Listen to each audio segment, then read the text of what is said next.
രാഷ്ട്രീയവുമായിട്ട് എന്താണ് ബന്ധം എന്ന് ചോദിച്ചാൽ, ബൈബിൾ പണ്ഡിതന്മാരായ ആളുകൾ, പ്രത്യേകിച്ചും കുറച്ച് യാഥാസ്ഥിതിക ഭാവമുള്ള ആളുകൾ തീർച്ചയായിട്ടും പറയും, മനുഷ്യനെ നേരായ വഴിക്ക് ഈ ലോകത്തിൽ ജീവിക്കാൻ പഠിപ്പിക്കുക എന്നുള്ളതാണ് ബൈബിളിന്റെ ലക്ഷ്യം. എന്താണ് രാഷ്ട്രീയവും ബൈബിളുമായിട്ടുള്ള ബന്ധമെന്ന് വെച്ചാൽ, മനുഷ്യനൊരു സമൂഹ ജീവി ആയതുകൊണ്ട് ഈ ലോകത്തിൽ എങ്ങനെ ജീവിക്കണമെന്നുള്ളത് രാഷ്ട്രീയത്തിൽ നിന്ന് അന്യമാക്കി നിർത്തിക്കൊണ്ട് നമുക്ക് ചർച്ച ചെയ്യാവുന്ന ഒരു സംഗതിയല്ല. അപ്പൊ അതുകൊണ്ട് ബൈബിൾ എന്ത് പറയുന്നു? ബൈബിൾ ഒന്നാമത് പറയുന്നത് മശിഹാ യുഗത്തിന്റെ സാക്ഷാത്കാരത്തിന് ആവശ്യമായ സാഹചര്യങ്ങൾ എന്തൊക്കെയാണ്. രണ്ടാമത് പറയേണ്ടത്, ആ സാഹചര്യങ്ങളിലേക്ക് പൂർണ്ണമായി നയിക്കത്തക്കവണ്ണം നാം എങ്ങനെയാണ് സാമൂഹികമായും ധാർമ്മികമായും പ്രായോഗിക നടപടികൾ സ്വീകരിക്കേണ്ടത്. ഇതൊക്കെ ബൈബിളിൽ നിന്ന് കണ്ടെത്താൻ ശ്രമിക്കുന്നിടത്താണ് ബൈബിളും രാഷ്ട്രീയവുമായിട്ടുള്ള ബന്ധം വരുന്നത്. ബൈബിൾ അടിസ്ഥാനപരമായി ഇസ്രായേലിനെ പഠിപ്പിച്ചതും ഇന്നും നമ്മോട് സംസാരിച്ചുകൊണ്ടിരിക്കുന്നതുമായ ഒരാശയം, ദൈവത്തിന്റെ ഇടപെടൽ കൂടാതെ മനുഷ്യന് സമ്പൂർണമായ നീതിനിഷ്ഠയോടുകൂടെ ജീവിക്കാൻ കഴിയുകയില്ല എന്നുള്ളതാണ്. അത് നമുക്കൊക്കെ അറിയാവുന്ന കാര്യമാണ്. ഞാൻ കഴിഞ്ഞ ആഴ്ച, മുമ്പത്തെ ആഴ്ച എഴുതിയ ഒരു ലേഖനം, അതിൽ നിന്നൊരു വാക്യമെടുത്ത് ദീപിക ഇന്നലെ ഉദ്ധരിച്ചിട്ടുണ്ട്. നമ്മളുടെ എല്ലാവരുടെയും ഒരു പ്രശ്നമെന്ന് പറയുന്ന ഒരു പ്രത്യേക പ്രശ്നമൊന്നുമല്ല. പൗലോസ് അപ്പോസ്തലൻ പറഞ്ഞിട്ടുണ്ട്, ഇച്ഛിക്കുന്ന നന്മ ചെയ്യാൻ കഴിയാതെ ഇച്ഛിക്കാത്ത തിന്മ ചെയ്യാൻ പ്രേരിപ്പിക്കപ്പെടുന്ന ഹതഭാഗ്യനായ മനുഷ്യനാണ് ഞാൻ എന്നാണ് സെന്റ് പോൾ പറയുന്നത്. അത് സെന്റ് പോൾ മാത്രം പറഞ്ഞതാണോ? ദുര്യോധനനും യക്ഷനുമായിട്ടുള്ള സംവാദത്തിൽ എന്താ പറഞ്ഞത്? ധർമ്മം എന്താണെന്നറിയാൻ ധർമ്മം ചെയ്യാൻ എനിക്ക് നിവൃത്തിയില്ല. നജാമി ധർമ്മം നജമേ നിവൃത്തി, നജാമി അധർമ്മം നജമേ പ്രവൃത്തി. ധർമ്മം എന്താണെന്ന് എനിക്കറിയാം, അറിയുന്ന ധർമ്മം ചെയ്യാൻ നിവൃത്തിയില്ല.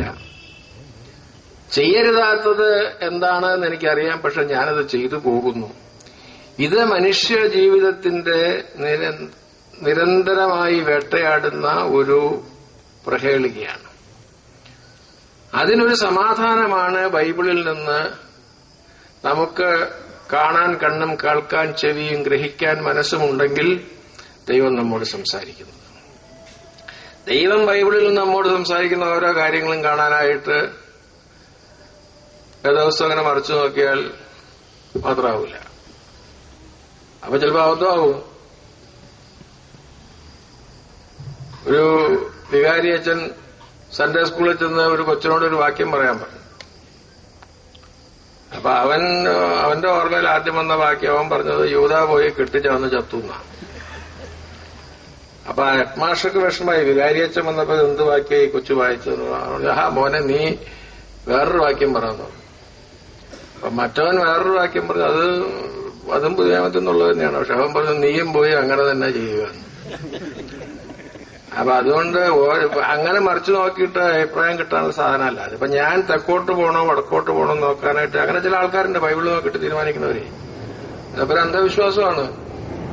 അതിൽ നിന്നൊരു സന്ദേശം നമുക്ക് ചിലപ്പോൾ കിട്ടിയെന്നിരിക്കും, അത് കിട്ടൂല എന്ന് പറയുന്നൊന്നുമില്ല.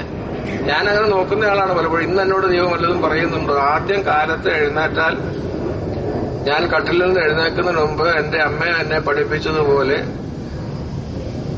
സകലത്തിന്റെയും ഉടയവനായ കർത്താവേ, ഈ ദിവസത്തിൽ പാപമലിനതകൾ കൂടാതെ നീതിയിൽ കാത്തുകൊള്ളപ്പെടുവാൻ എന്നെ യോഗ്യനാക്കി തീർക്കണമേ എന്ന് തുടങ്ങുന്ന പ്രഭാതകാലത്തെ സ്തുതി എന്ന പേരിൽ പാമ്പാക്കട നമസ്കാരത്തിൽ അച്ചടിച്ചിട്ടുള്ള പ്രാർത്ഥന മുഴുവൻ ചൊല്ലി, കഴിഞ്ഞ രാത്രിയിൽ മരിക്കാതിരുന്നതിലുള്ള അത്ഭുതം ദൈവവുമായി പങ്കുവച്ച്, ഇന്നത്തെ പകലിൽ എന്തൊക്കെയാണ് ചെയ്യാനുള്ളതെന്ന് പ്രാഥമികമായി ഓർത്ത്, ഇന്ന് രാവിലെയാണെങ്കിൽ ഞാൻ കണ്ടിട്ടില്ലാത്ത നിങ്ങളെ ഓർത്ത് നിങ്ങൾക്ക് വേണ്ടി പ്രാർത്ഥിച്ച്, എന്റെ കട്ടിലിൽ നിന്ന് എഴുന്നേറ്റ് പല്ല് തേച്ച് കഴിഞ്ഞ് എന്റെ കിടപ്പ് മുറിയിൽ ഞാൻ പുറത്തേക്ക് ഇറങ്ങുമ്പോൾ ആദ്യം ചെയ്യുന്നത് ബൈബിൾ വെറുതെ ഒന്ന് തുറന്നു നോക്കുക. പഠിക്കാനുള്ള ഭാഗമൊക്കെ വേറെ ചെയ്യാൻ നോക്കുക. അതിനകത്ത് അന്ധവിശ്വാസത്തിനൊന്നും പ്രശ്നമില്ല. ഒരു ജീവിതം ഒരു വേദവാക്യം വെച്ചുകൊണ്ട് ഇന്നെന്താണ് കർത്താവ് പറയുന്നത് എന്ന് വെച്ചാൽ അതിന്റെ അർത്ഥം മനസ്സിലാവൂല. ചിലപ്പോൾ ബൈബിളിലെ എല്ലാ വാക്യങ്ങൾക്കും അങ്ങനെ പ്രസക്തി ഉണ്ടാവണമെന്നില്ല. അത് നമ്മൾ പിന്നെ ധ്യാനപൂർവ്വം ആലോചിച്ച് പഠിച്ച് കണ്ടുപിടിക്കണം. അപ്പൊ അതുകൊണ്ട് ബൈബിൾ ഇങ്ങനെയൊക്കെ ഉപയോഗിക്കാനായിട്ട് നാം ബാധ്യസ്ഥരാണ്. ഗൌരവമായിട്ട് ബൈബിൾ പഠിക്കാനും നാം ബാധ്യസ്ഥരാണ് എന്നുള്ളതാണ് ഞാൻ പറഞ്ഞു വരുന്നത്. അതായത് മശിഹായുഗം എന്ന് പറയുന്ന ദൈവരാജ്യം എന്ന് പറയുന്ന ഒരവസ്ഥ, ആ അവസ്ഥ സാക്ഷാത്കരിക്കപ്പെടുന്നത് വരെയുള്ള ഈ ലോകത്തിൽ നാം എങ്ങനെയാണ് അതിലേക്ക് നമ്മെ നയിക്കാൻ പറ്റുന്ന തരത്തിൽ പ്രവർത്തിക്കേണ്ടത്, ജീവിക്കേണ്ടത്, ഓരോരോ കാര്യങ്ങൾ ഇടപെടേണ്ടത്, ഈ രണ്ട് ഘടകങ്ങൾ നമ്മളോട് പറയാനാണ് ബൈബിൾ ശ്രമിക്കുന്നതെന്നാണ് ബൈബിളിൽ പാണ്ഡിത്യമുള്ള ആളുകൾ പറയുന്നത്. ഇത് രാഷ്ട്രീയമെന്ന് പറഞ്ഞാൽ രണ്ട് ഘടകങ്ങൾ ചേർക്കും. രാഷ്ട്രീയത്തിൽ ഒന്ന് അധികാരമുള്ള ആളുകൾ എന്താണ് രണ്ട് കാര്യം തീരുമാനിക്കണം. ഒന്ന്, എങ്ങനെയാണ് അധികാരം രൂപകൽപ്പന ചെയ്യപ്പെടേണ്ടത്, who gets what, when and how, ആർക്ക് എന്ത് എപ്പോൾ എങ്ങനെ കിട്ടുന്നു എന്ന് നിശ്ചയിക്കുന്നതാണ് അധികാരത്തിന്റെ പടവുകൾ. എന്നാൽ അതോടൊപ്പം തന്നെ നീതിയും ഉണ്ടാവണം. Who should get what, when and how, ആർക്ക് എപ്പോൾ എന്ത് കിട്ടണം, എങ്ങനെ കിട്ടണം. ഇത് ഒക്കെ സംബന്ധിച്ച് ദൈവത്തിന് ചില കാഴ്ചപ്പാടുകളുണ്ട്. ആ കാഴ്ചപ്പാടുകൾ മനസ്സിലാക്കാനുള്ള ഒരു ശ്രമത്തിലാണ് നമ്മൾ ബൈബിളിലെ രാഷ്ട്രീയ ധാർമ്മികതയെക്കുറിച്ച് ആലോചിക്കേണ്ടത്.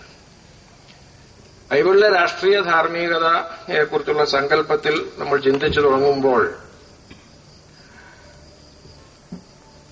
ഇന്നത്തെ സമകാല രാഷ്ട്രീയവുമായി അത് ബന്ധപ്പെടുത്താൻ എനിക്ക് വലിയ കൗതുകമില്ല. അതിന്റെ കാരണം എന്താണെന്ന് വെച്ചാൽ നിങ്ങൾക്കൊക്കെ അറിയാവുന്നതുപോലെ ഇപ്പൊ ഈ ആളുകൾ എല്ലാവരും ഒരേ രാഷ്ട്രീയ അഭിപ്രായമുള്ളവരായിരിക്കുകയില്ല. നമ്മൾ തൊട്ടു മുമ്പിൽ കാണുന്ന കാര്യങ്ങളെക്കുറിച്ചുള്ള അഭിപ്രായങ്ങൾ നമുക്ക് വിഭിന്നങ്ങളായിരിക്കും. അതുകൊണ്ട് അതിനകത്ത് നമ്മളുടെ ചർച്ചകളോ ചിന്തകളോ വഴുതി പോകാതിരിക്കാൻ വേണ്ടിയിട്ടാണ് ഞാൻ ആ ഭാഗത്തേക്ക് കടക്കാതെ പൊതുവായ ചില പാഠങ്ങൾ ഇതിൽ നമുക്ക് കിട്ടുന്നുണ്ടോ എന്ന് അന്വേഷിക്കുകയാണ് കരണീയം എന്ന് കരുതുന്നത്. ബൈബിളില് ആദ്യം നമ്മൾ കാണുന്ന, ഇന്നലെ തലക്കട്ടച്ചൻ പറഞ്ഞെന്ന് പറഞ്ഞല്ലോ, അബ്രഹാമിന്റെയും ലോത്തിന്റെയും കാലം. ആ കാലം മുതലാണ് ഇത് ഈ ഒരു അന്വേഷണം നമുക്ക് തുടങ്ങാവുന്നത്. കാരണം അതിനു മുമ്പ് സാമൂഹികമായ ഒരവസ്ഥ വേണ്ടത്ര വ്യക്തമായി രൂപപ്പെട്ടിട്ടില്ല. അബ്രഹാമിന്റെയും ഇസഹാക്കിന്റെയും യാക്കോബിന്റെയും ഒക്കെ കാലം എന്ന് പറയുന്നത് പൂർവ്വപിതാക്കന്മാരുടെ കാലത്ത് രാജഭരണവും ഫ്യൂഡൽ മേധാവികളുടെ അതിർത്തി തർക്കങ്ങളും കയ്യൂക്കുള്ളവൻ കാര്യക്കാരൻ എന്നുള്ള നിയമം പൊതുവെ പ്രാബല്യത്തിലിരുന്നൊരു സമയവുമാണ്. അതുകൊണ്ട് ആ കാലത്തെ പാഠങ്ങൾ നമുക്ക് ഇന്നത്തെ രാഷ്ട്രീയ ദർശനത്തിന് ഉപോത്ബലകമായ സംഗതികൾ നേരിട്ട് നമുക്ക് തരുന്നില്ല. പരോക്ഷമായി കാണുന്ന ചില കാര്യങ്ങളുണ്ട് എന്നുള്ളത് ശരിയാണ്. അതിന്റെ അടുത്ത ഘട്ടത്തിൽ നമ്മൾ കുറച്ചുകൂടെ നേരിട്ട് ബൈബിളിലെ കഥാപാത്രങ്ങൾ രാഷ്ട്രീയത്തിൽ ഇടപെടുന്നത് കാണുന്നത് മോശ ഫറവോ രാജാവിന്റെ അടുത്ത് ചെല്ലുമ്പോഴാണ്. ഫറവോ രാജാവിന്റെ അടുത്ത് ചെല്ലുന്ന മോശ ജനത്തിന്റെ വിമോചനത്തിന് വേണ്ടി ആവശ്യപ്പെടുകയാണ്. അവിടെയും ഭരണം രാജഭരണമാണ്. പക്ഷെ ആ രാജഭരണത്തിൽ നിന്ന് ദൈവം ഇടപെടുന്നത് കൊണ്ടാണ് മോശയ്ക്ക് അവിടെ ജയിക്കാൻ സാധിക്കുന്നത്. ദൈവം മോശയുടെ കൂടെ ഉണ്ടായിരുന്നത് കൊണ്ടാണ് കഠിനഹൃദയനായ ഫറവോ ഒരു ഘട്ടത്തിൽ ഈ ജനങ്ങൾ പൊക്കോളാൻ പറഞ്ഞത്. അത് കഴിഞ്ഞിട്ട് അഭിപ്രായം മാറി അവരെ വീണ്ടും അനുധാവനം ചെയ്ത് കീഴ്പ്പെടുത്താനും തിരിച്ചു കൊണ്ടുവരുവാനും വേണ്ടി പുറപ്പെട്ടപ്പോൾ ചെങ്കടൽ കൊണ്ട് അവരെ മൂടിക്കളഞ്ഞത്. അപ്പൊ ദൈവത്തിന്റെ നേരിട്ടുള്ള ഇന്റർവെൻഷൻ കൊണ്ടാണ് മോശയുടെ നേതൃത്വം അവിടെ അംഗീകരിക്കപ്പെട്ടത്. മോശയ്ക്ക് ദൈവം പ്രത്യക്ഷനായി. മോശ സംസാരിച്ചു. മുൾമരമെരിയാതെ എരിതീതൻ നടുവിൽ ദൈവം വന്ന് മോശയോട് സംസാരിച്ചു. അപ്പോ മോശ ദൈവത്തിന്റെ സഹായത്തോടുകൂടെ ജനത്തെ നയിച്ച ഒരു നേതാവാണ്. മോശയുടെ കാലം കഴിഞ്ഞ് യോശുവ വരുമ്പോൾ ഇത് തന്നെയാണ് സംഭവിക്കുന്നത്. 40 വർഷക്കാലത്തെ മരുഭൂമിയിലെ ഈ അലച്ചിലിനിടയിൽ ദൈവവും മനുഷ്യരും തമ്മിൽ ബന്ധിപ്പിക്കുന്ന ഒരു കണ്ണിയായിരുന്നു ആ നേതൃത്വം.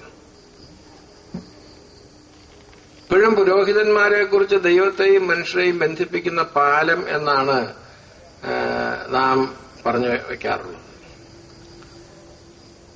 നമുക്കെല്ലാവർക്കുമുള്ള ഒരു ജന്മനാ സിദ്ധമാകുന്ന രാജകീയ പുരോഹിത വർഗത്തിന്റെ പൗരോഹിത്യം എല്ലാ കർത്താവിനെ തിരിച്ചറിയുന്ന എല്ലാ വിശ്വാസിക്കുമുള്ളതാണ്. എന്നാൽ അഭിഷേകിക്കപ്പെടുന്ന പൗരോഹിത്യമുള്ള ആളുകളെ ആണ് കർമ്മങ്ങൾ ചെയ്യുന്നത്, ബലിയർപ്പിക്കുന്നത്. അതുകൊണ്ടാണ് മാർപ്പാപ്പായ സുപ്രീം പോണ്ടിഫ് എന്നാണ് പറയുന്നത്. മാക്സിമസ് പോണ്ടിഫാക്സ് എന്ന് വെച്ചാൽ ഏറ്റവും വലിയ പാലം എന്നാണ് അതിന്റെ അർത്ഥം. മാക്സിമസ് പോണ്ടിഫാക്സ് എന്ന ഏറ്റവും വലിയ പാലം, സഭയുടെ കത്തോലിക്ക സഭയുടെ പരമാധ്യക്ഷനായ മാർപ്പാപ്പായെ കുറിച്ച് പറയുമ്പോൾ അതാണ് പറയുന്നത്. അപ്പൊ അങ്ങനെ യോശുവയും മോശയും ദൈവത്തിന്റെ സഹായത്തോടുകൂടെ ഒരു സമൂഹത്തെ നയിച്ചു. അപ്പൊ അവിടെ ദാരിദ്ര്യം ഉണ്ടായി, അവിടെ കലഹങ്ങളുണ്ടായി, അവിടെ നീതിന്യായ വ്യവസ്ഥ ചോദ്യം ചെയ്യപ്പെട്ടു, അവിടെ പലതരം പ്രശ്നങ്ങളുണ്ടായി. മാനേജ്മെന്റ് MBAക്ക് പഠിക്കുന്ന ആളുകളെ ആദ്യം പഠിപ്പിക്കുന്ന ഡെലിഗേഷൻ ഓഫ് അതോറിറ്റി എന്ന് പറയുന്ന സംഗതി എന്താണ്? മോശയുടെ തിരക്ക് കണ്ടപ്പോൾ മോശയുടെ അമ്മായിയപ്പന് വിഷമായി. മോശ ഇങ്ങനെ വലിയ കേവനായിട്ടൊക്കെ നേതാവായി എന്ന് പറഞ്ഞപ്പോൾ മൂപ്പർക്ക് വലിയ സന്തോഷമായി. വേറുള്ളവന്റെ കയ്യിലാണല്ലോ പെണ്ണിനെ കെട്ടിച്ചു കൊടുത്തത്. അപ്പൊ ഇതൊക്കെ ഒന്ന് കാണാനായിട്ട്, മരുമകന്റെ പത്രാസൊക്കെ ഒന്ന് കാണാനായിട്ട് മൂപ്പര് വന്നു കഴിഞ്ഞപ്പോ മോശ ഈ തരത്തിൽ പോയാൽ ഇവന് വലിയ ആയുസുണ്ടാവൂല്ലോ, ഇവൻ തളർന്നു പോവില്ലെന്ന് ഓർത്തു. അപ്പൊ മകള് വിധവയായി പോവില്ലേ? അപ്പൊ അതുകൊണ്ട് ജത്രോ ഒരു ഉപദേശം കൊടുത്തു മോശയോട്. ജത്രോ എന്ത് പറഞ്ഞു? നീ ആവശ്യമില്ലാത്ത കാര്യത്തിലൊന്നും ഇടപെടരുത്. നീ ജനത്തെ 1000-ആയും 100-ആയും ഒക്കെ ഇങ്ങോട്ട് തിരിക്കുക, ഓരോന്നിനും ഓരോ ക്യാപ്റ്റന്മാരെ വെക്കുക. അവരുടെ പ്രശ്നം, ആ 100 പേരുടെ പ്രശ്നം അവിടെ തീരണം. അവിടെ തീരാത്ത പ്രശ്നം 1000ത്തിന്റെ ചീഫിന്റെ അടുത്ത് ചെന്നാൽ മതി. അങ്ങനെ 10,000ത്തിന്റെ ചീഫ് വരെ പോയിട്ടും തീരാത്തുണ്ടെങ്കിൽ മാത്രം നിന്റെ അടുത്ത് വന്നാൽ മതി. അപ്പൊ മോശയ്ക്ക് സാവകാശവും കിട്ടും, ന്യായമായിട്ട് തീരുമാനമെടുക്കാനും സാധിക്കും. ഡെലിഗേഷൻ. അപ്പൊ അതുകൊണ്ട് മാനേജ്മെന്റ്, ജസ്റ്റിസ്, ലോ, ഇങ്ങനെ എല്ലാ മുഖങ്ങളെയും സ്പർശിക്കുന്ന കാര്യങ്ങൾ മോശയുടെയും യോശുവയുടെയും കാലത്ത് നമുക്ക് കാണാൻ സാധിക്കുന്നുണ്ട്. പക്ഷെ അവിടെയും ദൈവത്തിന്റെ നേരിട്ടുള്ള ഇടപെടലാണ്. പിന്നീട് അടുത്ത ഘട്ടത്തിലാണ് നാം രാജാക്കന്മാരെ കാണുന്നത്. ഏതാണ്ട് 5000 വർഷമായിട്ട് ലോകത്തിൽ രാജാക്കന്മാരുണ്ടായിട്ടുണ്ട്. എന്നാൽ ഇസ്രായേലിന് ഒരു രാജാവിനെ കിട്ടാൻ കുറച്ചുകൂടെ വൈകി. ഇപ്പോഴത്തെ രീതിക്ക് പറഞ്ഞാൽ ഏകദേശം ഒരു 3500-3800 കൊല്ലം മുമ്പായിരിക്കണം ശൗല് രാജാവായത്. ശൗലിന്റെ കാലവും കഴിഞ്ഞ് ദാവീദാണ് വഴക്കൊക്കെ തീർത്ത് ഒരു വിധത്തിൽ രാജ്യം നേരെയാക്കിയത്. അത് കഴിഞ്ഞ് ശലോമോന്റെ കാലത്താണ് ബാക്കിയുള്ള കാര്യങ്ങളൊക്കെ വന്നത്. അവിടെ മുതൽ കുറച്ചുകൂടെ രാഷ്ട്രീയ ധാർമ്മികതയെക്കുറിച്ചുള്ള ബൈബിളിന്റെ ദർശനങ്ങൾ പല മുഖങ്ങളിൽ പല ഘട്ടങ്ങളിൽ ഇങ്ങനെ തെളിഞ്ഞു വരികയാണ്. ദാവീദിന്റെ കാലത്ത് കാണുന്ന ഒരു പ്രധാനപ്പെട്ട സംഗതി എന്താണ്? 51 സങ്കീർത്തനത്തിന്റെ രചനയിലേക്ക് നയിച്ച പാപം ദാവീദ് ചെയ്തു. ദാവീദ് ഒരു പട്ടാള ഉദ്യോഗസ്ഥന്റെ ഭാര്യയിൽ അനുരക്തനായി. അവളുടെ ഭർത്താവ് ജീവിച്ചിരിക്കെ ദാവീദിന്റെ കൊട്ടാരത്തിലേക്ക് അവളെ വിളിച്ചു വരുത്തി.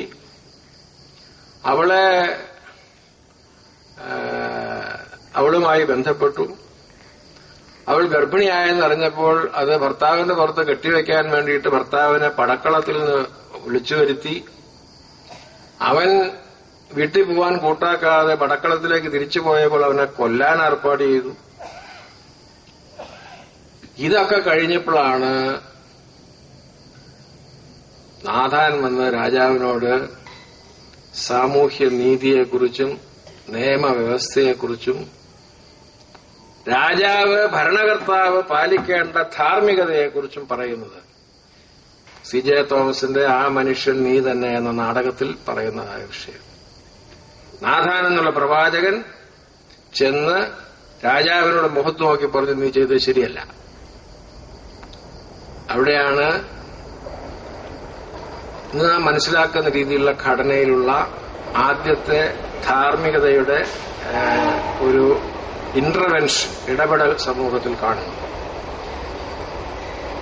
അനേക വർഷങ്ങൾക്ക് ശേഷം ആണ് നാബാത്തിന്റെ മുന്തിരിത്തോട്ടം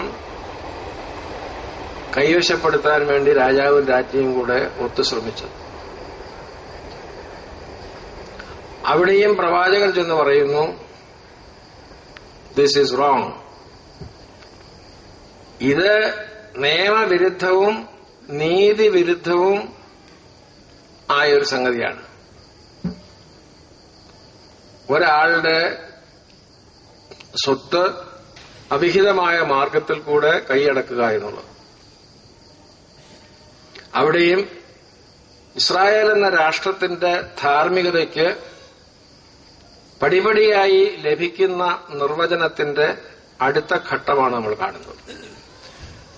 ആദ്യത്തെ ഘട്ടത്തിൽ പകുതി ആധ്യാത്മികമെന്ന് വേണമെങ്കിൽ പറയാവുന്ന ഒരു സംഗതിയാണ്. രാജാവ് ദൈവത്തിന്റെ പ്രതിനിധിയും ദൈവത്താൽ തിരഞ്ഞെടുക്കപ്പെട്ടവനും ആയതുകൊണ്ടാണ്, അല്ലെങ്കിൽ ആ കാലത്തെ കോണ്ടെക്സ്റ്റുവൽ റിയാലിറ്റീസ്, അന്നത്തെ ചരിത്രസന്ധിയിലെ സാമൂഹിക സമ്പ്രദായം വെച്ച് നോക്കിയാൽ ദാവീദ് ചെയ്തതിനകത്ത് വലിയ തെറ്റൊന്നുമില്ല.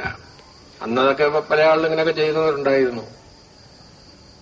ഇപ്പോഴും ഉണ്ടെന്നുള്ളതാണ് നമ്മൾ പത്രം വായിക്കുമ്പോൾ കാണുന്നത് വേറെ കാര്യം.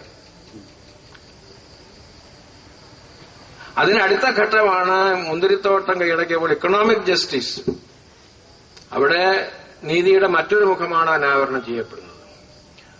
അത് കഴിഞ്ഞ് ഏശായ മുതൽ ഇങ്ങോട്ടുള്ള പ്രവാചകന്മാരുടെ, ഏശായ, യെരമ്യ, ആമോസ്, മീഖ, ഇങ്ങനെയുള്ള പ്രവാചകന്മാരുടെ കാലമായപ്പോഴേക്കും സമൂഹത്തെ ഒന്നാകെ ബാധിക്കുന്ന തരത്തിലുള്ള ന്യായത്തെയും നീതിയെയും കുറിച്ച് പ്രവാചകന്മാർ അവരെ ബോധ്യപ്പെടുത്താൻ തുടങ്ങി. Moral justice, social justice, economic justice. ധാർമ്മികമായി, സാമൂഹികമായി, സാമ്പത്തികമായി സമൂഹത്തിൽ നീതി നിലനിർത്തപ്പെടേണ്ടതിന്റെ മാർഗങ്ങളെക്കുറിച്ച് ചിന്തിക്കുക. അവിടെ വളരെ ശ്രദ്ധേയമായ ഒരു കാര്യം നമ്മൾ കാണുന്നത്, ഇവിടെ ഒന്നും ഭരണവുമായിട്ടുള്ള നേരിട്ടുള്ള ബന്ധമല്ല, ഡയറക്റ്റ് ഇന്റർവെൻഷനെ കുറിച്ചല്ല ഇവർ പറയുന്നത്. ആ ഘട്ടത്തിലുമൊക്കെ പറയുന്നത് ചില പൊതു തത്വങ്ങളെക്കുറിച്ചാണ്. അവിടെ പറയുന്നത് എന്താ, നീതിയും ന്യായവും നടക്കണം എന്നുള്ളതാണ് അവിടെ പറയുന്നത്. യെശയ്യാ പ്രവചനത്തിലായാലും യിരെമ്യായുടെ പ്രവചനത്തിലായാലും ആമോസിന്റേതിലായാലും ഒക്കെ പറയുന്നത്, പഠിപ്പിക്കാൻ ശ്രമിക്കുന്ന പ്രധാനപ്പെട്ട കാര്യം എന്താണ്,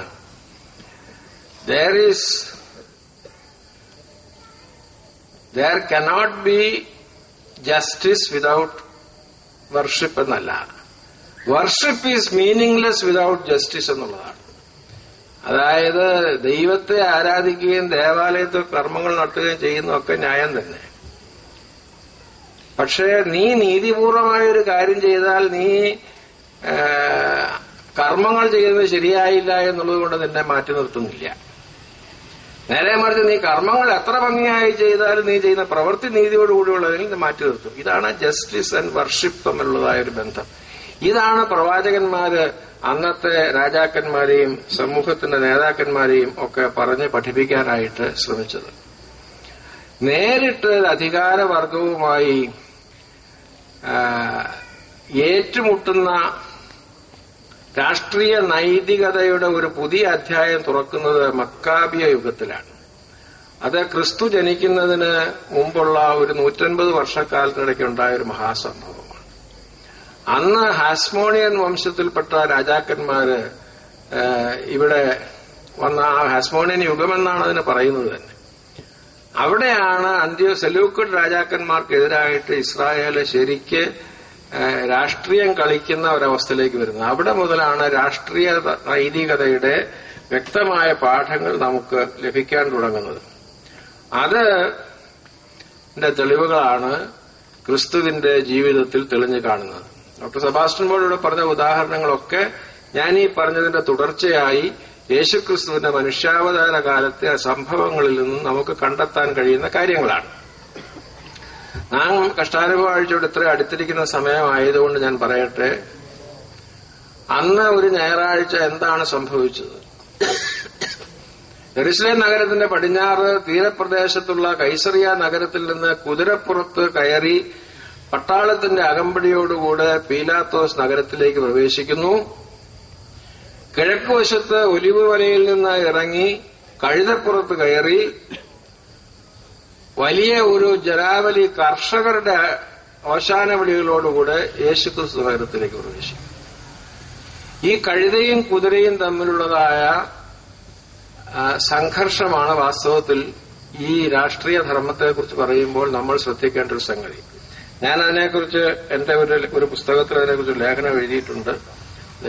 ഏത് സമാഹാരത്തിലാണ് ചേർത്തിരിക്കുന്നതിന് ഓർക്കുന്നില്ല. കഴുതാ കുതിര എന്നാണ് എന്റെ പേര്.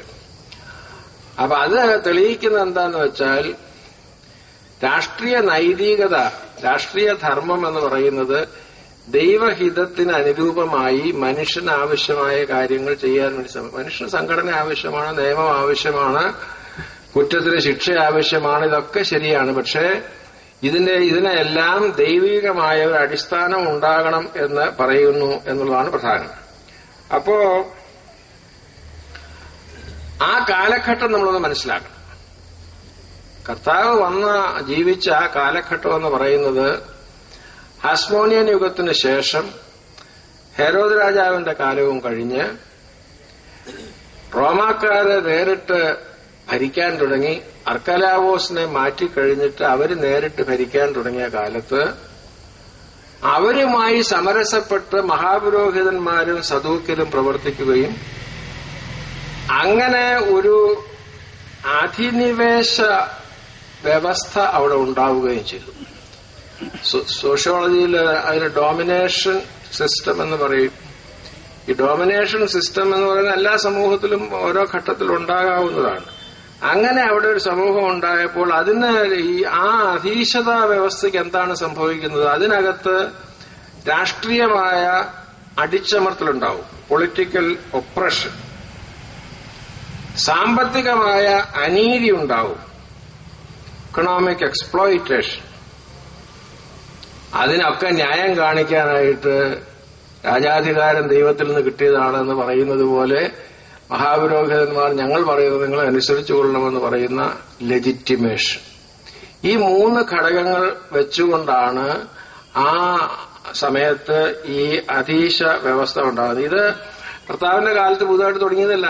മൊണാർക്കി ഉണ്ടായ കാലം, രാജാധികാരം ഉണ്ടായ കാലം മുതൽ ഏറിയും കുറഞ്ഞും വ്യക്തമായും അത്ര തന്നെ വ്യക്തമല്ലാതെയും ഒക്കെ വന്നതായ ഒരു സംഗതി തന്നെയാണ്. എന്നാൽ കാലം മാറി. ഇപ്പൊ നമ്മളിവിടെ പറയുന്നതിനോട് സമാനമായ അവസ്ഥയാണ്. അവിടെ എന്താ സംഭവിച്ചത്? നീതിയുടെ പ്രതീകം എന്താണ്? എല്ലാവർക്കും ഭൂമി ഉണ്ടായിരിക്കണം എന്നുള്ളതാണ്. യഹൂദന്മാരുടെ നിയമം അതായിരുന്നു. പഴയ നിയമത്തിലെ ഭൂമി സംബന്ധിച്ച വ്യവസ്ഥ നോക്കിയാൽ നമുക്കറിയാം. ഒരാളെ ഭൂമിയിൽ നിന്ന് പുറത്താക്കാൻ നോക്കൂല. അത് കണ്ടുപിടിച്ച അധീശവർഗം കണ്ടുപിടിച്ച മറുമരുന്നാണ് അവരെ കടക്കിണിയിൽ കൊടുക്കുക, അല്ലെങ്കിൽ തീർത്തും നിയമവിരുദ്ധമായ ഒരു സ്ഥലം ഏറ്റെടുക്കുക തുടങ്ങിയ പരിപാടികൾ. എല്ലാവർക്കും അവകാശപ്പെട്ടതാണ് ഐശ്വര്യം. പക്ഷെ ആ ഐശ്വര്യം എല്ലാവർക്കും കിട്ടാതാവാൻ എന്താ കാരണം? കാർഷിക വിളകളുടെ സ്ഥാനത്ത് നാണ്യവിളകൾ ഉണ്ടാകുന്ന ഒരു കാലമായിരുന്നു അത്.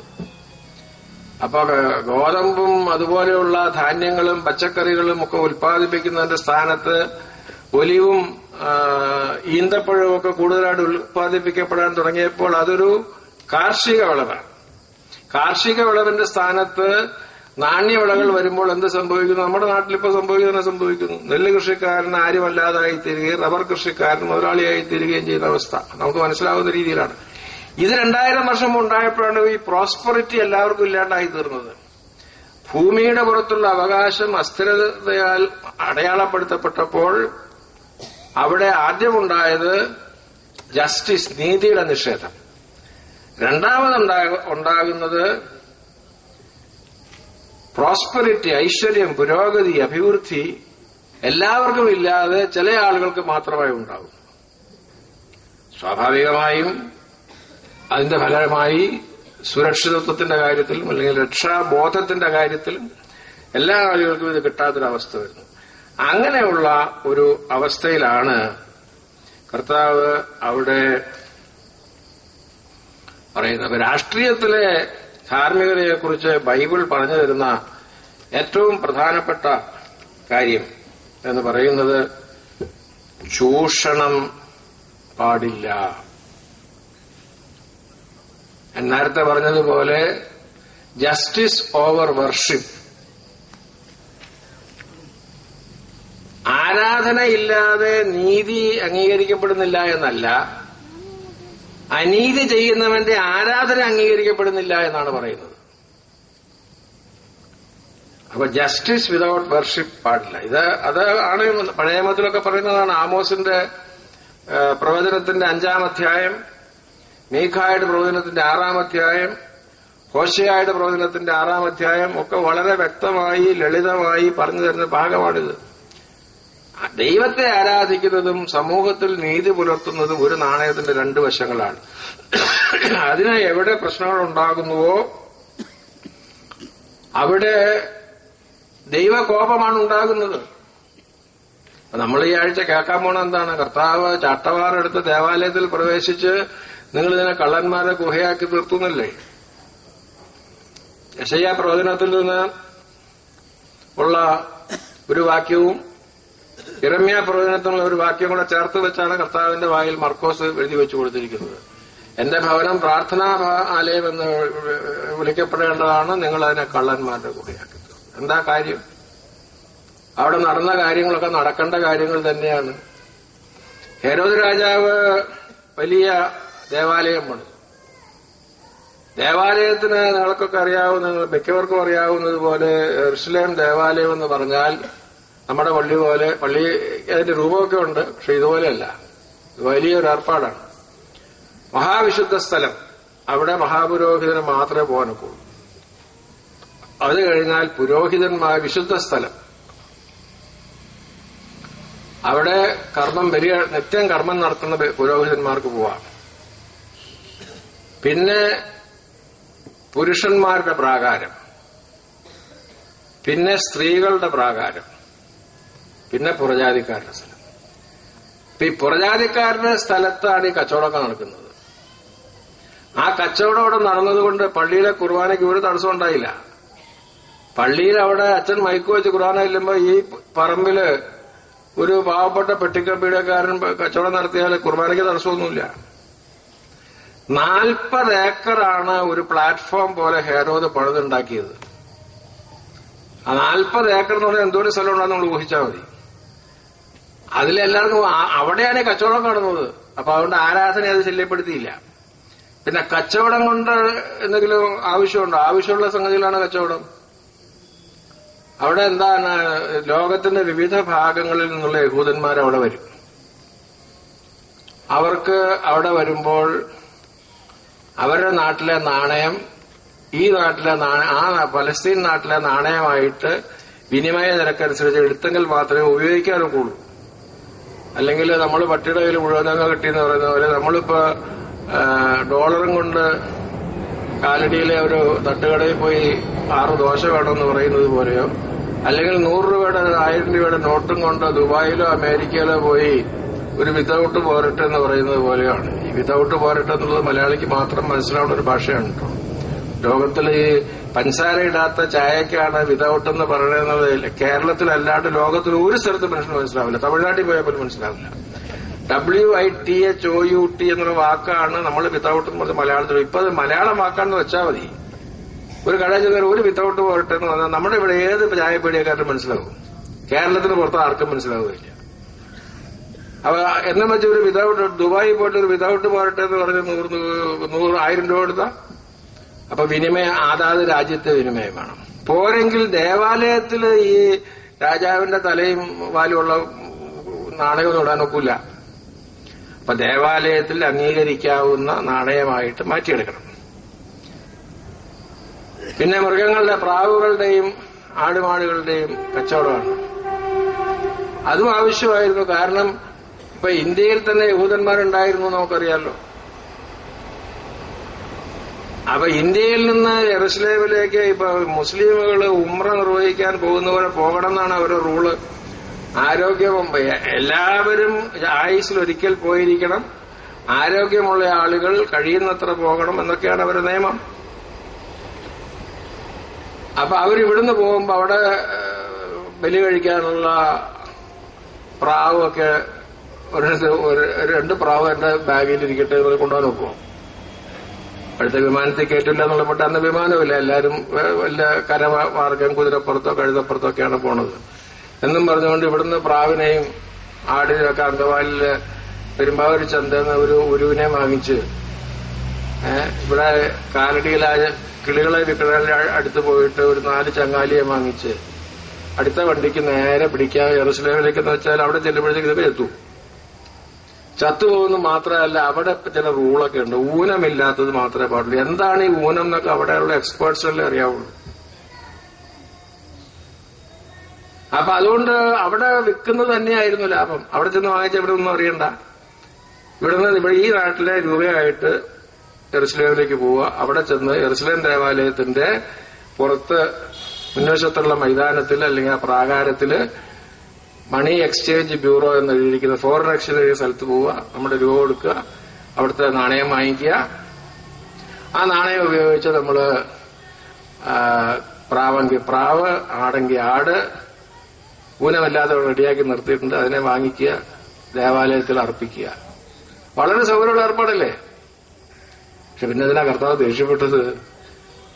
ദേഷ്യപ്പെട്ടത് ഇത് ഫലത്തിൽ ഭയങ്കര ചൂഷണമായി. $1 $55 കിട്ടും. അപ്പൊ വിനിമയ നിരക്കിന് എപ്പോഴും വ്യത്യാസമുണ്ട്.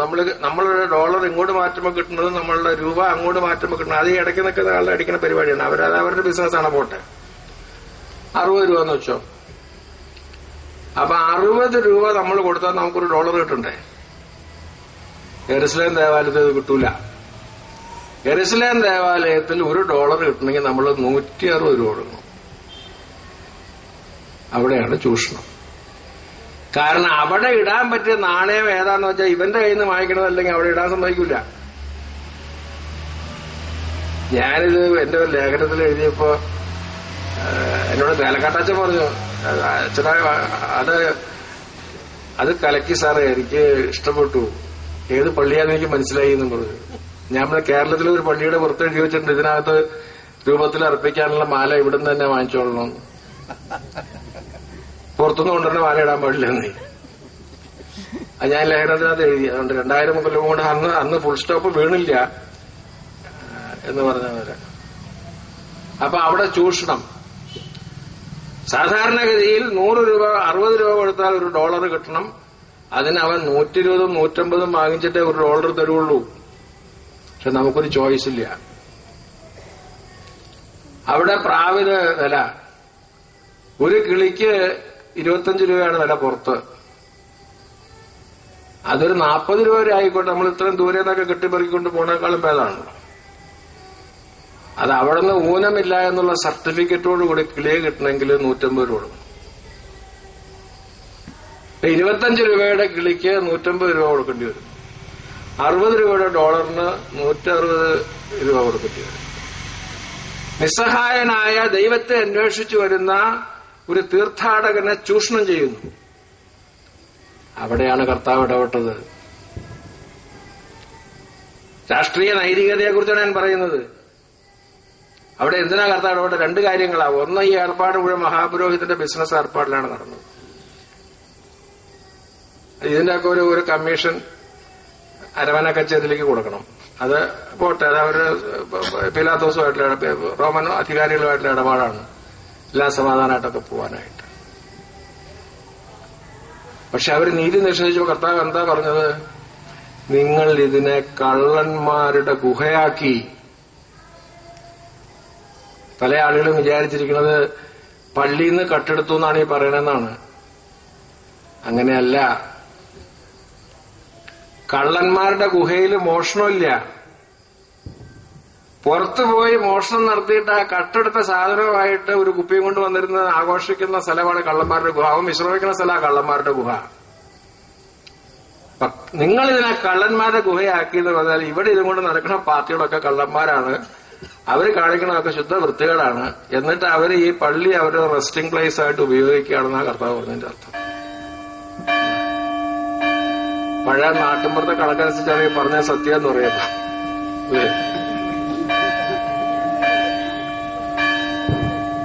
പള്ളിപണി അല്ല അല്ലേ? ആണോ? എല്ലാം ഓരോ മണിക്കൂറിൽ പഠിക്കുന്നതാ? അല്ല, 6-8 മണിക്ക് RC പള്ളിയിൽ 8 മണിക്ക്. അപ്പൊ അതുകൊണ്ട് ചൂഷണത്തിനെതിരായിട്ടാണ് കർത്താവ് ചട്ടവരെടുത്തത്. ഇപ്പൊ ചെയ്യേണ്ട കാര്യങ്ങളാണ് ചെയ്തത്, പക്ഷെ അത് അനീതിയോടുകൂടെ ചെയ്തു. അപ്പൊ കർത്താവ് പറഞ്ഞു കള്ളന്മാരുടെ ഗുഹയാണ്. എന്താണ് കള്ളന്മാരുടെ ഗുഹ?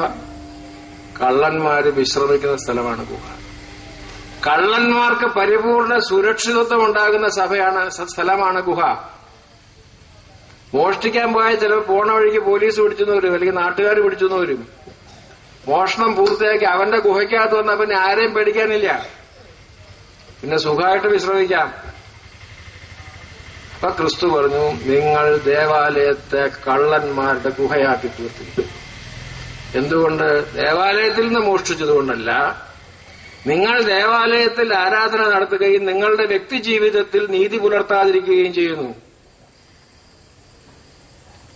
അതാണ് ബൈബിൾ പ്രതീക്ഷിക്കുന്നത്. ജീവിതത്തിന്റെ ഓരോ നിമിഷത്തിലും വേണ്ട പരിപാടിയായത്. അതിന് പല മുഖങ്ങൾ കാണും. എല്ലാവർക്കും എല്ലാ മുഖങ്ങളും ഒരുപോലെ പ്രാപ്യമാകണമെന്നില്ല. എല്ലാവരോടും കർത്താവ് ഒരുപോലെ പറയണമില്ല. 2 കളക്ടർമാരുമായിട്ട് കർത്താവ് കണ്ടുമുട്ടിയ നിങ്ങൾ വായിച്ചിട്ടുണ്ട്. എറണാകുളം കളക്ടറും കോട്ടയം കളക്ടറും എന്ന് വിചാരിക്കണ്ട. കളക്ടർ എന്ന് പറഞ്ഞാൽ നികുതി പിരിക്കുന്നതുകൊണ്ടാണ് അർത്ഥം. ഒരു കളക്ടറോട് കർത്താവ് പറഞ്ഞു, നീ ജോലി രാജിവെച്ച് എന്നോട് വരാൻ നോക്കും.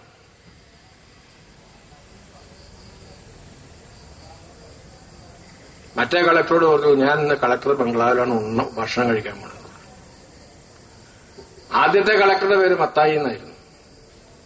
മത്തായി നികുതി പിരിക്കുന്ന ആഫീസെല്ലാം അടച്ചുപൂട്ടി, ആരോ ഫലിത രൂപേണ പറഞ്ഞിട്ടുള്ളതുപോലെ സുവിശേഷം എഴുതാനുള്ള പേന മാത്രം പോക്കറ്റിലിട്ടുകൊണ്ട് ഇറങ്ങി പിന്തുടർന്നു.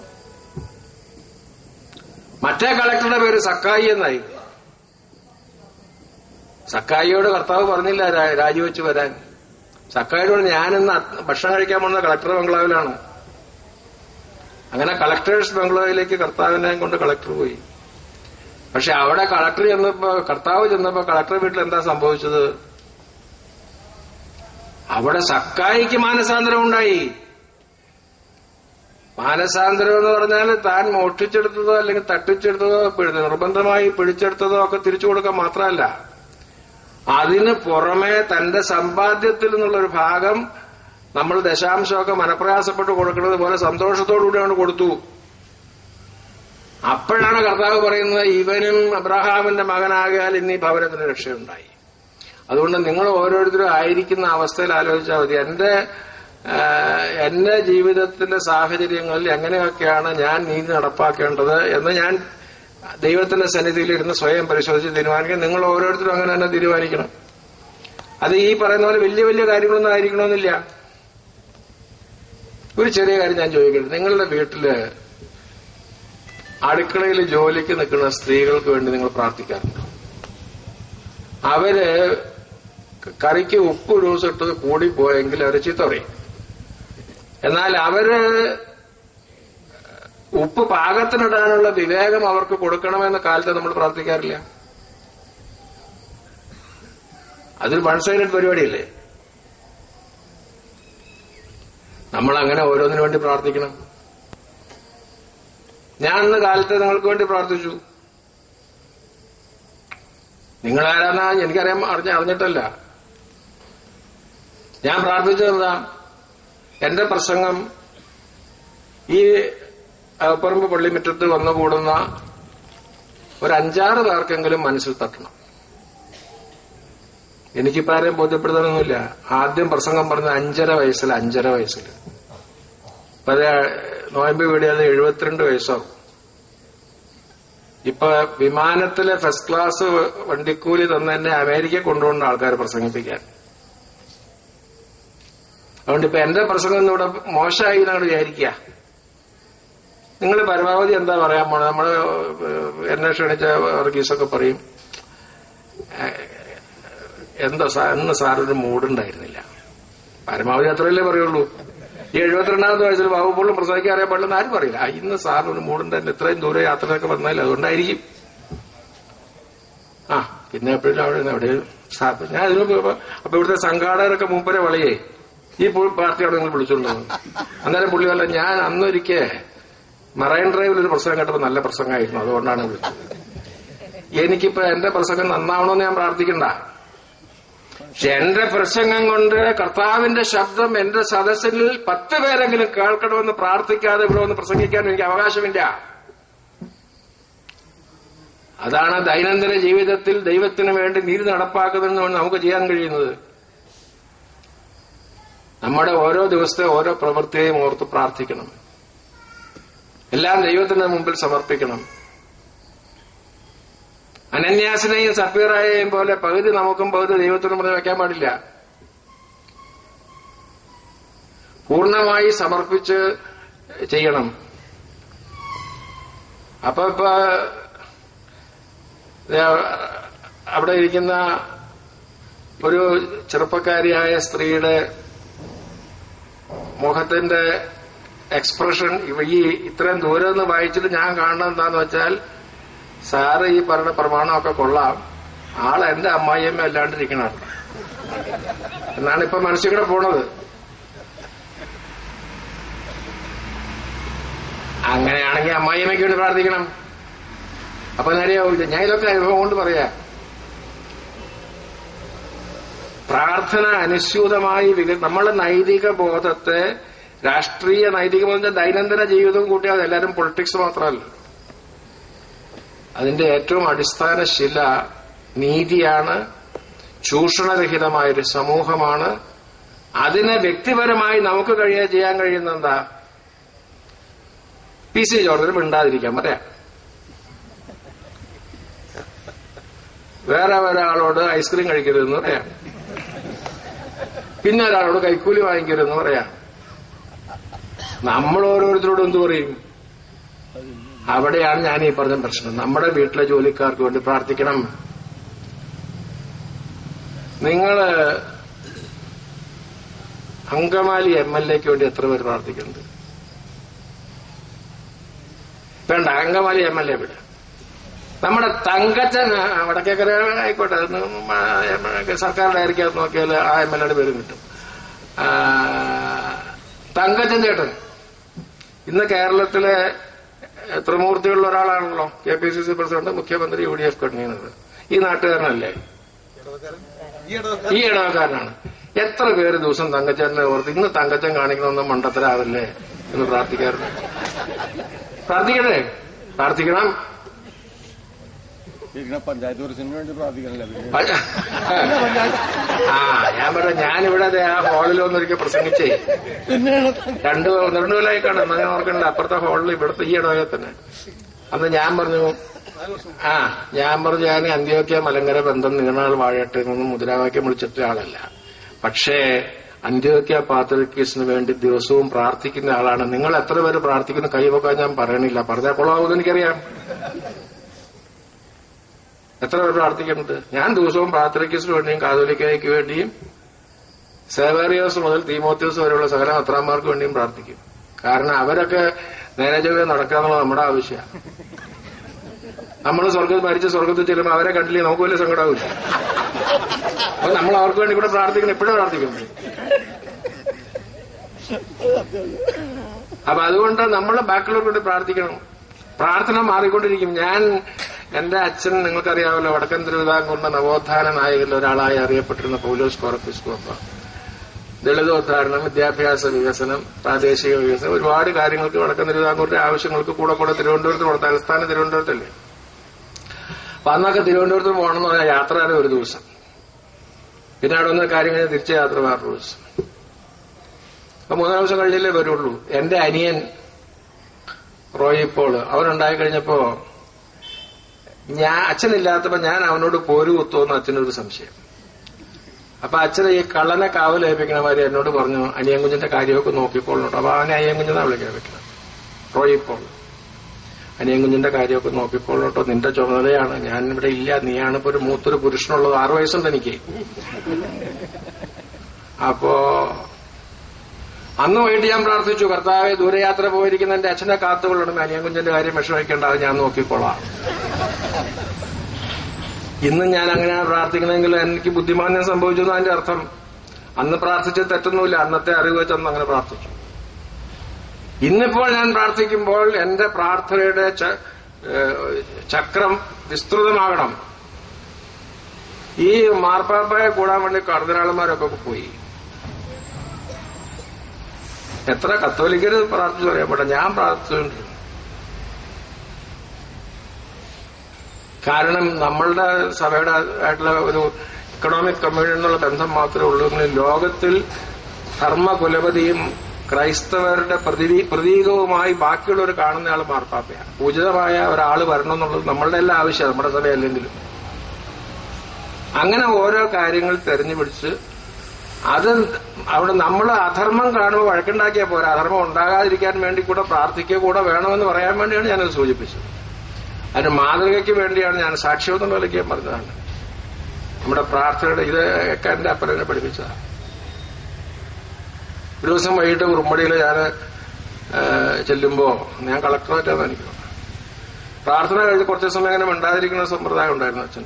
അച്ഛൻ അവിടുന്ന് കരയാൻ തുടങ്ങി എന്നിടയ്ക്ക്. അപ്പൊ അത് കഴിഞ്ഞ് ഭക്ഷണം കഴിക്കാതിരുന്നപ്പോ ഞാൻ ചോദിച്ചു എന്താണാവോ ഒന്ന് ഇങ്ങനെ കരച്ചിലൊക്കെ വന്ന് അച്ഛമ്മയുടെ കാര്യമായിട്ട് ഓർത്തു. അച്ഛന്റെ അമ്മ ഞാൻ മറ്റമ്മയെന്നാണ് വിളിച്ചിരുന്നത്. അതുപോലെ അച്ഛൻ വലിയ അറ്റാച്ച്മെന്റ് ആയിരുന്നു അമ്മയോട്. അപ്പൊ അച്ഛൻ കുറച്ചേരം മിണ്ടായിട്ട് എന്നോട് പറഞ്ഞു, അല്ലാതെ നമ്മളിവിടെ നിന്ന് ശാന്തമായിട്ട് ഭക്ഷണമൊക്കെ കഴിക്കണം. ആ വിയറ്റ്നാമിലൊക്കെ മനുഷ്യനെ എങ്ങനെ സമാധാനത്തോടെ ഭക്ഷണം കഴിക്കും? അന്ന് വിയറ്റ്നാമിൽ യുദ്ധം നടക്കണം. അന്ന് കാലത്തെ പത്രത്തിലാണ് ഇപ്പോൾ അമേരിക്കയിൽ സന്തുഷ്ട കുടുംബജീവിതം നയിക്കുന്ന ആ പാവപ്പെട്ട വിയറ്റ്നാമീസ് പെൺകുട്ടി നാപ്ലാം ബോംബ് കൊണ്ട് ഒരു ദീപം കത്തിപ്പിടിച്ച തീപ്പന്തം പോലെ ഓടുന്ന പടം പത്രത്തിൽ വന്ന ദിവസം വൈകിട്ടായിരുന്നു. അന്ന് എന്റെ അപ്പൻ പ്രാർത്ഥിച്ചപ്പോ കരഞ്ഞത് വിയറ്റ്നാമിലെ അമ്മമാർക്ക് വേണ്ടിയായിരുന്നു. അന്നാണ് എനിക്ക് മനസ്സിലായത് എങ്ങനെയൊക്കെ നമുക്ക് പ്രാർത്ഥിക്കാമെന്ന്. അതുകൊണ്ട് ഞാൻ നിങ്ങളുടെ ആർക്കെങ്കിലും പ്രയോജനപ്പെടുത്താം. രാഷ്ട്രീയത്തിലെ നീതിബോധം എന്ന് പറയുന്നത് പ്രധാനമാണ്. അതിന്റെ കാര്യങ്ങൾ നമ്മൾ പറഞ്ഞു. ജസ്റ്റിസ് ആണ് അതിന്റെ ഏറ്റവും പ്രധാനപ്പെട്ട. നീതിയാണ് നീതിബോധം ഏറ്റവും പ്രധാനപ്പെട്ട. രാഷ്ട്രീയത്തിലെ ധർമ്മബോധം ഏറ്റവും പ്രധാനമായ നീതിയാണ് ജസ്റ്റിസ്. അത് ബൈബിൾ വളരെ വ്യക്തമായി പറയുന്നുണ്ട്. ജസ്റ്റിസ് ആൻഡ് വർഷിപ്പ് ഇത് രണ്ടും ദൈവത്തിന് ആവശ്യമുള്ള കാര്യങ്ങളാണ്. പക്ഷെ നിനക്ക് ജസ്റ്റിസ് ഇല്ലാത്തത് കൊണ്ട് നിന്റെ വർഷിപ്പ് ഞാൻ സ്വീകരിക്കുന്നില്ല എന്ന് പറയുന്നുണ്ട്. നിങ്ങളുടെ അമാവാസികളും ഉത്സവങ്ങളും എനിക്ക് മടുത്തു. എന്നാൽ നിങ്ങളുടെ വർഷിപ്പ് ശരിയാവാത്തതുകൊണ്ട് നിന്റെ ജസ്റ്റിസ് ഞാൻ അംഗീകരിക്കുന്നില്ല എന്ന് ഒരു സ്ഥലത്തും പറയണില്ല. അതുകൊണ്ട് ഇതൊരു വൺ വേ ട്രാഫിക്കാണ്. അതിന്റെ ഭാഗമാണ് ഞാൻ ഈ പറഞ്ഞതൊക്കെ. അപ്പൊ അതുകൊണ്ട് ഇത് അടിസ്ഥാനപരമായി അതെന്താണ്? ചൂഷണം പാടില്ല. ആ ചൂഷണം ഏതൊക്കെ തരത്തിലാവാം? നമ്മളുടെ വീട്ടിൽ ജോലിക്ക് നിൽക്കുന്ന ആളുകൾക്ക് ആവശ്യത്തിന് വിശ്രമം കൊടുക്കണം. ഞാനൊന്ന് ചോദിക്കട്ടെ, ഇപ്പൊ പെരുമ്പാവൂർ കൂടെ വരുമ്പോ ബസിന്റെ മുമ്പിലൊക്കെ എന്താ കാലടി ഹോക്കർ അങ്കമാലി. മൂവാറ്റുപുഴയ്ക്ക് പോയാൽ ഹിന്ദിയിൽ ഴാന്നൊരു അക്ഷരം ഇല്ലാത്ത കാരണം മൂവാറ്റു പുഷാസ് തൊടു പുഷാത്തക്. എന്താ കാര്യം? ഈ ഭായിമാരൊക്കെ ഇവിടെ ഉള്ളതുകൊണ്ടാ. ഞാൻ കഴിഞ്ഞ ദിവസം കുറുമ്പഴയ്ക്ക് വന്നോ ചോദിച്ചു, ഈ പെരുമ്പാറുള്ള ഈ ഭായിമാരൊക്കെ എവിടെ താമസിക്കുന്ന എന്താ കാര്യങ്ങളൊക്കെ. നമ്മുടെ തന്നെ ചില ആൾക്കാർ ഉൾപ്പെടെ അവർക്ക് വാടകയ്ക്ക് കൊടുത്തുണ്ട് വീട്. ടെറസിന്റെ മുകളിൽ കിടന്ന് ഉറങ്ങാം, മലമൂത്ര വിസർജനത്തിന് പുറത്തു പോയിക്കോളൂ. ഇതിന് വാടക കാരണം. ഇത് ഗൾഫിലെ നമ്മുടെ ആൾക്കാരെ ലേബർ ക്യാമ്പിനേക്കാൾ കഷ്ടമല്ലേ? ഈ ആളുകൾ ഇവിടെ വരാതെ ഞാൻ എന്നിട്ടൊരു ലേഖനം എഴുതിയതിനെ കുറിച്ച്. അത് വായിച്ചിട്ട് ഷിബു ബേബിയോടൊപ്പം അവർക്കൊരു നിയമം ഉണ്ടാക്കാൻ പോകുന്നുണ്ട്. തൊഴിൽ മന്ത്രി ഇവിടുത്തെ സഭകളൊന്നും ശ്രദ്ധിച്ചില്ലല്ലോ. നമ്മൾ PC ജോർജിനെ നീതി പഠിപ്പിച്ചാൽ മതിയോ? എവിടെയാണ് നമ്മുടെ നീതിബോധം? നമ്മൾ ഒറീസയിൽ പോയി ഇവന്റെ അപ്പനെ മാമോദീസ മുക്കി ക്രിസ്ത്യാനിയാക്കാൻ പോവാണേ. ഇവന് മരുന്ന് കിട്ടുന്നുണ്ടോ, കിടക്കാൻ സ്ഥലമുണ്ടോ നമ്മൾ അന്വേഷിക്കുന്നില്ല. എവിടെയാണ് നമ്മുടെ നീതിബോധം? ഇപ്പൊ തുടങ്ങിയിട്ടുണ്ട്.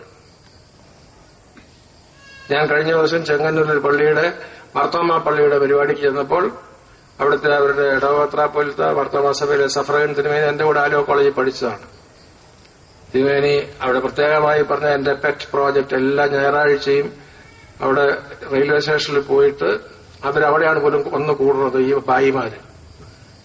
അവരുടെ ആളിലൊക്കെ പ്രവർത്തിച്ച് അവർക്ക് ആർക്കാണ് ഡോക്ടറെ കാണേണ്ടത്, ആർക്കാണ് എന്ത് സൗകര്യം വേണ്ടെന്ന് നോക്കാനായിട്ട് മാർത്തോമാ സഭയിലെ ചെറുപ്പക്കാരെ തിരുമേനി ഡെലിഗേറ്റ് ചെയ്തിരിക്കുകയാണ്.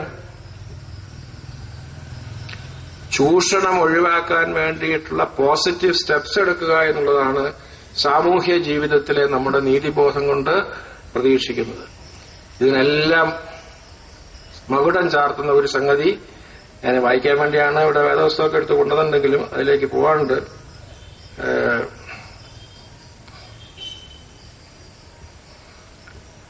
ഞാൻ പറയാം. കന്യകമറിയാം പറഞ്ഞതും നമ്മൾ പ്രാർത്ഥനയിലൊക്കെ ആവർത്തിച്ച് ഉരുക്കഴിക്കുന്നതുമായ സുവിശേഷ ഭാഗം, ഇംഗ്ലീഷിൽ ദ മാഗ്നിഫിക്കാറ്റ് എന്ന് പറയും. മലയാളത്തിൽ നമുക്ക് മനസ്സിലാവണമെങ്കിൽ മറിയാം പറഞ്ഞതെന്തെന്നാൽ, മറിയത്തിന്റെ പാട്ട്, മറിയാം പറഞ്ഞതെന്തെന്നാൽ എന്ന് പറഞ്ഞിട്ട് ഉള്ള ആ ഭാഗത്ത് വായിച്ചാൽ നിങ്ങളിന്ന് തിരിച്ചു പോയിട്ട് അത് വായിക്കണം. അവിടെ ഒരു വലിയ വിപ്ലവത്തിന്റെ മാനിഫെസ്റ്റോ ആണ് നിങ്ങൾ കാണുന്നത്. അപ്പോൾ മറിയ പറഞ്ഞത്, എന്റെ ഉള്ളം കർത്താവിനെ മഹിമപ്പെടുത്തുന്നു, എന്റെ ആത്മാവ് എന്റെ രക്ഷിതാവായ ദൈവത്തിൽ ഉല്ലസിക്കുന്നു, അവൻ തന്റെ ദാസിയുടെ താഴ്ച കടാക്ഷിച്ചിരിക്കുന്നുവല്ലോ, ശക്തനായവൻ എനിക്ക് വലിയവ ചെയ്തിരിക്കുന്നു എന്നിങ്ങനെ പറഞ്ഞു വന്നിട്ട് പറയുന്നത് എന്താണ്? തന്റെ ഭുജം കൊണ്ട് അവൻ ബലം പ്രവർത്തിച്ചു, ഹൃദയവിചാരത്തിൽ അഹങ്കരിച്ചിരിക്കുന്നവരെ ചിതറിച്ചിരിക്കുന്നു.